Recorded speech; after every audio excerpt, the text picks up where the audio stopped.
خیرات کیا، تمہیں لوگوں نے مجاہد کہہ دیا، تم بہت پہلوان تھے، تین کے تینوں کو جہنم رسید کر دیں گے رب العزت، تینوں کو جہنم رسید کر دیں گے۔ جاؤ بھیا، تمہارا کوئی معاملہ نہیں۔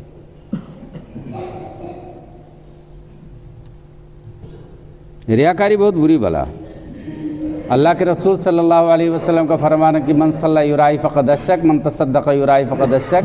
اسی طریقے سے لمبی روایت، جس نے دکھاوے کی نماز پڑھی اس نے شرک کیا۔ اب شرک کے دائرے تک پہنچ جا رہے ہیں تو کہنے کہ برا تو ہے ہی۔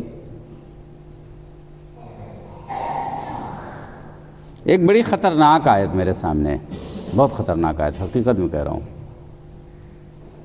اللہ کے ساتھ کوئی بھی عمل کسی اور کے لیے کرنا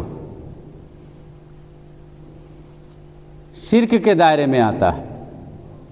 حدیث کے الفاظ آپ نے سنے، شرک کے دائرے میں آتا ہے۔ اللہ کے ساتھ کوئی بھی عمل جس سے اللہ رب العزت کی رضا جوئی اور خوشنودی حاصل کی جا سکے، وہ عمل کسی اور کے لیے کرنا شرک کے دائرے میں آتا ہے۔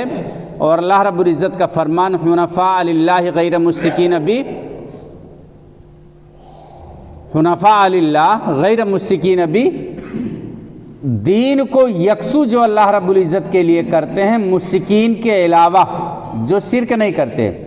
اور جو شرک کرتے ہیں وَمَن يُشْرِكْ بِاللَّهِ فَكَأَنَّمَا خَرَّ مِنَ السَّمَاءِ، جو اللہ کے ساتھ شرک کرتے ہیں وہ ایسے ہی ہیں کہ جیسے کہ خَرَّ مِنَ السَّمَاءِ، آسمان سے وہ گر پڑے ہوں۔ اب آسمان سے گرنے کا کیا، چھت سے گرو تو پتہ چلا کہ کیا سے کیا ہو جاتا ہے۔ چھت تو جانے دیجئے، زمین پر گھوم کر کے گر جاؤ تو کیا سے کیا ہو جاتا ہے۔ وَمَن يُشْرِكْ بِاللَّهِ فَكَأَنَّمَا خَرَّ مِنَ السَّمَاءِ فَتَخْطَفُهُ الطَّيْرُ، یا چڑیا انہیں اچک لے جائیں، فَتَخْطَفُهُ الطَّيْرُ، چڑیا انہیں اڑا کر کے لے کر کے چلے جائیں۔ جیسے بڑے بڑے پرندے ہوتے ہیں، چھوٹی چھوٹی پرگدی کو لے کر کے اڑ کے بھاگ جائیں، کچھ اندازے ہی نہ لگے۔ فَتَخْطَفُهُ الطَّيْرُ أَوْ تَهْوِي بِهِ الرِّيحُ فِي مَكَانٍ سَحِيقٍ، چٹیل میدان میں ہوائیں اڑا کر کے لے کر کے جائیں اور پھینک دیں، اڑا کر کے پھینک دیں کہیں اور پہنچا دیں، کچھ اندازہ ہی نہیں لگے گا کہ وہ بندہ کہاں گیا۔ جو اللہ رب العزت کے ساتھ شرک کرتا ہے اور اپنے اعمال کو اللہ رب العزت کے لیے خالص کر کے نہیں کرتا، جو عمل کریں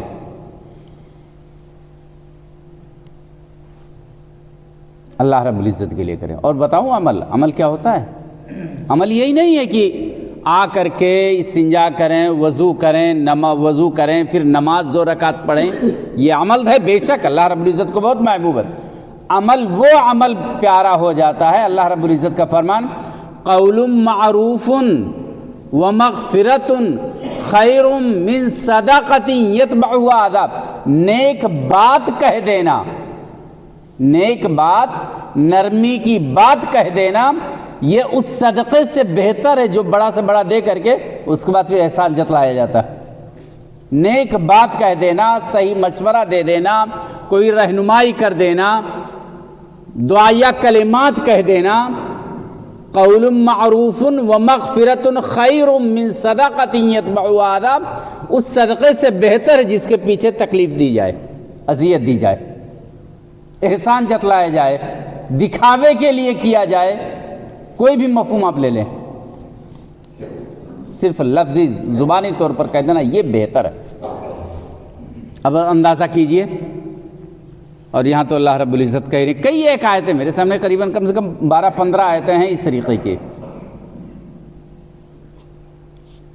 جو اللہ رب العزت یہاں کہہ رہے ہیں نا کہ فویل للمصلین الذین هم عن صلاتهم ساہون، ان مصلیوں کے لیے ہلاکت ہے، ان مصلیوں کے لیے ویل ہے جو اپنی نماز میں غفلت کرتے ہیں، ان لوگوں کے لیے بھی ویل ہے جو یراؤن، دکھاوے کے لیے عمل کرتے ہیں۔